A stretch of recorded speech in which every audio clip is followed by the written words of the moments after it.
The Hunter's Arif Captain Zethrak of the Void Stalkers flexed his razor-sharp talons. As he studied the blue marble spinning lazily before his ship, the planet looked peaceful, almost innocent, with its swirling white clouds and vast oceans. His reptilian crew gathered around the holographic display, their predatory eyes gleaming with anticipation. "Look at this pathetic world," Zethrak hissed, his forked tongue tasting the recycled air of the command deck. "Our scouts report they call themselves humans, weak, soft-skinned creatures with no natural weapons. They barely have space travel. Beyond their own moon." His second-in-command, Voruk, clicked his claws together in amusement. "Perfect prey for the great hunt, Captain. The Galactic Council will never know. These primitives aren't even registered as a spacefaring species." The Void Stalkers had terrorized dozens of worlds, collecting trophies and slaves for their empire. They were apex predators, evolved from the deadliest hunters of their home world. Their technology was centuries ahead of anything these humans possessed. This would be easy. "Deploy the hunting pods," Zethrak commanded. 3 ships, standard formation. "We'll test their defenses first, then harvest the strongest specimens for our arena." As the sleek hunting vessels descended through Earth's atmosphere, their cloaking devices rendered them invisible to primitive detection methods, or so they thought. Deep beneath the Colorado Mountains, Lieutenant Commander Marcus Stone watched. The alien signatures appear on screens that officially didn't exist. Phoenix Base. "This is Sentinel Station," Marcus spoke into his headset. "We have confirmed hostile contact. 3 bogies, unknown configuration, stealth technology detected." The response came immediately from General Patricia Walsh. "Copy that, Sentinel. Operation Prometheus is now active. All units to defensive positions." For 70 years, humanity had been preparing for this moment, ever since the Roswell incident, and dozens of other encounters that the public dismissed as conspiracy theories. A shadow organization had been developing countermeasures. They knew others were out there. They knew someone would eventually come hunting. The first Void Stalker pod landed in a remote forest in Montana. Zethrak himself led this mission. Confident in his superiority, his bioscanners detected several humans nearby. Completely unaware of his presence, he activated his camouflage and began stalking his prey through the dense woodland. The human camp looked primitive, canvas tents, flickering fires, simple tools, perfect targets. Zethrak selected a lone figure standing guard at the camp's edge. With fluid grace, he crept closer, his natural stealth abilities making him nearly invisible even without technology. 3 meters. 2 meters, 1 meter. Zethrak pounced, expecting an easy capture. Instead, he found himself grasping empty air as the human collapsed. It was nothing but clothing. Stuffed with leaves, motion sensors he hadn't detected triggered buried charges. Throughout the forest, explosions erupted around him as hidden human soldiers emerged from carefully concealed positions. "Welcome to Earth," called out Sergeant Jake Harrison as his team surrounded the stunned alien hunter. "We've been waiting for you." Earth fights back. Zethrak's hunting pod burned in the Montana wilderness as human soldiers secured the crash site. The alien captain found himself bound with electromagnetic restraints, specifically designed to interfere with his species' nervous system, though he had no idea how these primitives could possibly know his physiology. "This is impossible," Zethrak snarled as Colonel Rachel Martinez approached. "Your species lacks the technology to detect our vessels, let alone capture a Void Stalker warrior." Colonel Martinez smiled coldly. "You're not the first alien species to visit Earth, Captain. Just the first stupid enough to announce your hostile intentions before arriving in orbit." Voruk paced the command deck of the mothership as reports flooded in. All 3 hunting pods had been destroyed or captured. Worse, the humans were now broadcasting on frequencies that should have been impossible for them to access. "Attention alien vessels," came a transmission from Earth's surface. "This is General Patricia Walsh of the Terran Defense Coalition. Your forces have committed acts of aggression against our world. You have 1 hour to surrender or face the consequences." Voruk laughed bitterly. "Terran Defense Coalition? These creatures can barely cooperate among their own species. It's a bluff." But his confidence wavered as Earth's defensive grid activated. Satellites that had appeared to be simple communication relays revealed themselves as heavily armed weapons. Platforms, lunar installations thought to be mining operations powered up massive railguns. The asteroid belt mining stations that weren't supposed to exist began broadcasting targeting solutions. "Sir," his tactical officer reported with growing panic, "I'm reading over 300 armed platforms throughout their solar system. Energy signatures match quantum-class weaponry. That's impossible. They'd need at least 2 centuries of development beyond their current level." The truth was more complex than Vorik could imagine. Humanity hadn't developed this technology alone. 70 years of reverse engineering crashed alien vessels, combined with secret alliances with peaceful species fleeing void stalker aggression, had accelerated human development exponentially. Dr. James Petrov worked frantically in the underground facilities of Project Prometheus, coordinating with Kepler refugees who had survived their own world's destruction. The tall, ethereal beings shared their advanced physics in exchange for Earth's protection and manufacturing capabilities. "The quantum torpedoes are armed," reported his alien colleague, Nexstar. "Your species' industrial capacity is remarkable, Dr. Petrov. In 3 standard years, you've produced enough firepower to defend an entire sector." Back in orbit, Vorik's ship shuddered as warning shots bracketed their position. These weren't primitive missiles. They were highly advanced quantum weapons that bypassed shields entirely. His engineering crew reported critical systems failing. "As some kind of computer virus infected their networks. They're inside our systems." Chief Engineer Thorik roared. "The humans have access to our command protocols on Earth's surface." 16-year-old genius hacker Emma Foster cracked her knuckles as she worked alongside AI systems that were decades ahead of their time. "Their encryption is actually pretty basic once you understand their mathematical principles," she told General Walsh. "I'm locking them out of weapons, propulsion, and life support." The Void Stalkers' reign of terror across the galaxy had made them overconfident. They'd never faced a species that had time to prepare, that had learned from other victims, that had spent generations developing countermeasures specifically designed to hunt the hunters. As Vorik's ship lost power and began drifting helplessly, he finally understood the magnitude of their mistake. These weren't helpless prey animals. They were something far more dangerous, a species that had been underestimated. The galaxy takes notice. News of the Void Stalkers' defeat spread through the galaxy like wildfire. In the Galactic Council chambers on Centauri Prime, representatives from dozens of species gathered in emergency session. The humans had done something unprecedented. They had not only survived a Void Stalker hunting expedition, but captured an entire battle group. Ambassador Cathara of the Kepler Refuge spoke first, her melodious voice carrying across the vast chamber. "Honored council members, I believe it is time to reveal the truth about Earth and its inhabitants." The reptilian counselor Vextel hissed his displeasure. "The humans are a primitive species, barely capable of interplanetary travel. How could they possibly defeat the galaxy's most feared predators?" "Because they are not as primitive as we led you to believe," Cathara replied calmly. "For 7 decades, my people have worked alongside the humans, sharing technology and knowledge. We have witnessed their remarkable ability to adapt and innovate. In the depths of space, Captain Diana Hawkins commanded humanity's first true starship, the UES Defiant. Built using hybrid human-Kepler technology, it was faster and more heavily armed than anything the Void Stalkers possessed. Her crew was a mix of humans and alien refugees who had found sanctuary on Earth. "Captain," reported her Zephyrian navigator, Kileth, "we're receiving distress signals from the Altair system. Void Stalker reinforcements are attacking civilian shipping." Diana's jaw tightened. The Void Stalkers weren't just hunting Earth anymore. They were retaliating against anyone they suspected of helping humanity. "All hands to battle stations. It's time to show the galaxy that Earth protects its friends." The Defiant dropped out of hyperspace just as 3 Void Stalker cruisers cornered a refugee convoy. The alien warships immediately turned their attention to this new threat, expecting easy prey.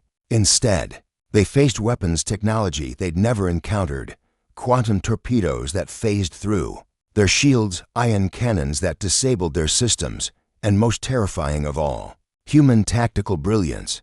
Lieutenant Thomas Chen, the ship's tactical officer, had studied every recorded Void Stalker engagement for the past 50 years. They always use the same formation, he explained to his alien crewmates. Overconfidence in their superior firepower makes them predictable. The battle was swift and decisive. Human fighters, piloted by refugees from a dozen worlds, swarmed the Void Stalker ships while the Defiance main batteries systematically disabled their targets. Within minutes, the mighty hunters found themselves helpless, their crews surrendering rather than face destruction.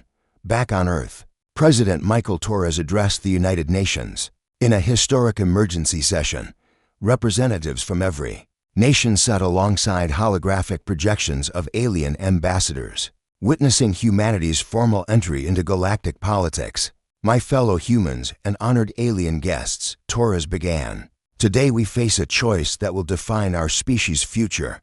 We can remain isolated, protecting only ourselves, or we can stand with those who seek freedom and justice among the stars. The vote was unanimous. Earth would not only defend itself, but would actively hunt down Void Stalker forces, wherever they threatened innocent life. The Terran Defense Coalition was officially rebranded as the Terran Liberation Fleet, with a mandate to free enslaved worlds and protect refugee populations.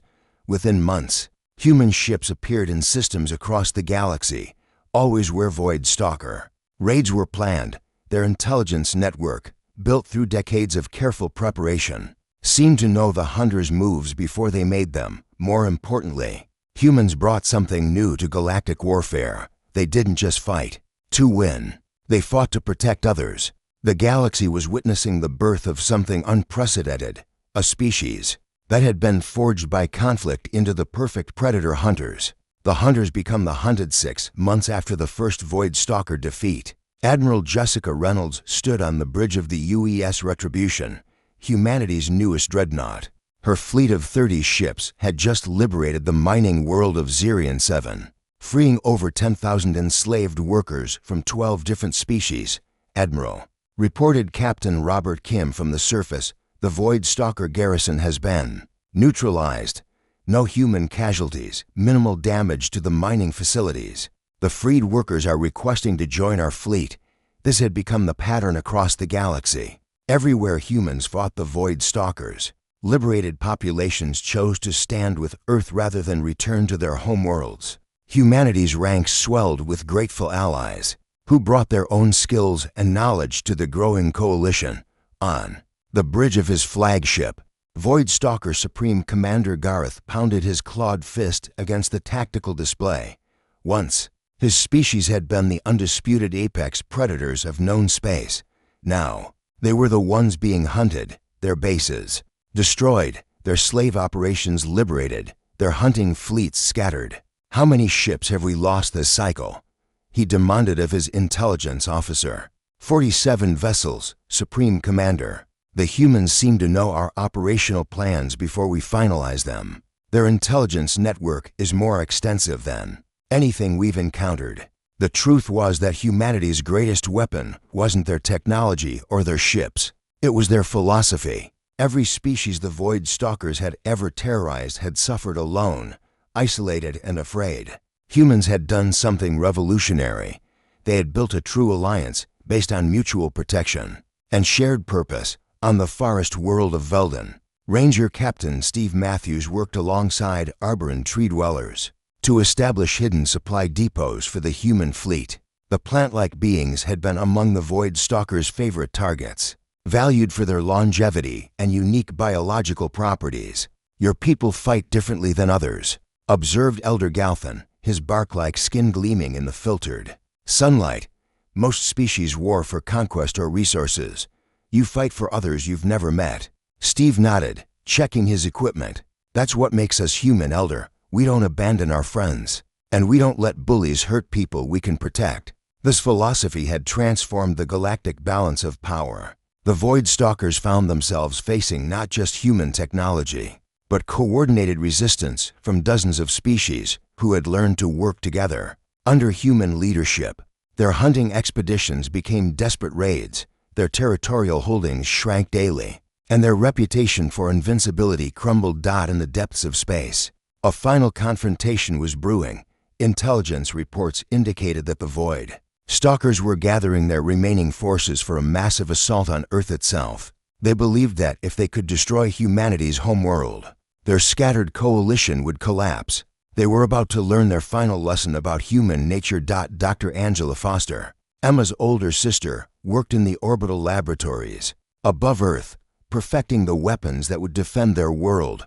Beside her, refugee scientists from across the galaxy contributed their expertise to humanity's cause. The new quantum shielding is online, she reported to Defense Command. If the Void Stalkers want to reach Earth, they'll have to go through every ship in our fleet, every orbital platform, and the most advanced defensive grid in galactic history. But Admiral Reynolds had other plans, as reports confirmed the massive Void Stalker armada approaching Sol system. She made a decision that would echo through galactic history. All ships, this is Admiral Reynolds. We don't wait for them to come to us. We meet them halfway. Today, we end this war not by defending our home, but by ensuring they never threaten anyone's home again. The largest fleet in human history departed Earth, carrying representatives from every species they had liberated, armed with the most advanced weapons ever created, united by a simple principle: some things are worth fighting for, and freedom is worth any sacrifice. Earth doesn't kneel. The final battle took place in the void between stars, far from any inhabited world. Admiral Reynolds commanded a fleet of over 100 ships representing 37 different species, all united under Earth's banner. Across from them, Supreme Commander Gareth led the last great armada of the Void Stalkers, nearly 1,000 vessels carrying the survivors of their once mighty empire. Human Admiral, Gareth broadcast across all frequencies, his voice filled with desperate fury. Your interference has cost my people everything. Today, we reclaim our rightful position as the galaxy's apex predators. Surrender now, and we will make your death swift. Admiral Reynolds' response was broadcast throughout the galaxy, picked up by receivers on hundreds of worlds. Supreme Commander Gareth, I am Admiral Jessica Reynolds of the Terran Liberation Fleet. Your species has had centuries to learn that might doesn't make right. Today, we teach you that lesson one final time. The battle began with the fury of a dying star. Void Stalker vessels, each one a masterpiece of predatory design, swept forward in perfect hunting formations. Their plasma cannons and exotic matter weapons had terrorized the galaxy for millennia. But humanity had studied every battle, analyzed every tactic, prepared for every contingency. Captain Chen aboard the UES Defiant led the first wave, his mixed-species crew working with perfect coordination. Target their command ships first, he ordered. The Void Stalkers rely on centralized control.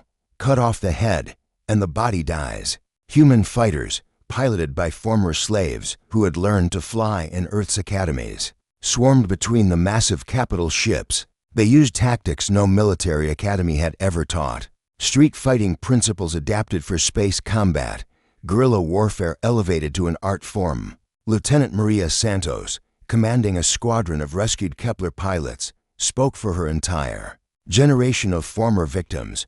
This is for every world you burned, every family you destroyed, every child who died in your arenas. The Void Stalkers fought with the desperate courage of a dying species, but they faced something they had never encountered, an enemy that fought not for conquest or survival, but for justice. Every human ship carried crews who had lost friends to Void Stalker raids. Every alien ally fought to prevent other worlds from suffering as theirs had. In the command center of his flagship, Gareth watched his forces being systematically destroyed by tactics he couldn't counter. The humans didn't just outfight his warriors, they outhought them at every level. Where his species relied on individual superiority, humans excelled at cooperation. Where Void Stalkers used fear as a weapon, humans used hope. Supreme Commander, his tactical officer reported with growing panic. Their quantum weapons are bypassing our shields completely. Our formation is collapsing. We're losing ships faster than we can retreat. The end came swiftly, as the last Void Stalker ships attempted to flee. They found their escape routes blocked by human vessels that had somehow anticipated every possible retreat vector. One by one, the mighty hunters surrendered rather than face annihilation. That in the aftermath, Admiral Reynolds stood before the assembled prisoners in the cargo bay of her flagship. Supreme Commander Gareth, his claws bound with energy restraints, glared at her with undimmed hatred. "You have won this battle, human," he hissed, "but victory in war means nothing. You are still prey animals pretending to be predators, Admiral." Reynolds studied the defeated alien commander with something approaching pity. "You still don't understand, do you? We were never pretending to be predators. We became something better, protectors. The galaxy doesn't need more hunters, it needs guardians." The news of humanity's victory spread across known space within hours, on 1,000 worlds. Enslaved populations rose up against their void stalker overseers. Refugee fleets began the long journey home to worlds they thought they'd never see again. The galactic balance of power had shifted permanently. In the years that followed, Earth became the beating heart of a new kind of civilization. The Terran Protective Alliance grew to encompass hundreds of species, all bound together by shared values rather than fear or conquest. Human cities welcomed refugees from across the galaxy, while human ships patrolled trade routes that had been death traps for centuries. And somewhere in the depths of space, transmitted on frequencies that carried across the galaxy, a simple message repeated endlessly, a warning to any species that might consider following the Void Stalker's path. "This is Earth. We protect those who cannot protect themselves. We stand with those who stand for justice.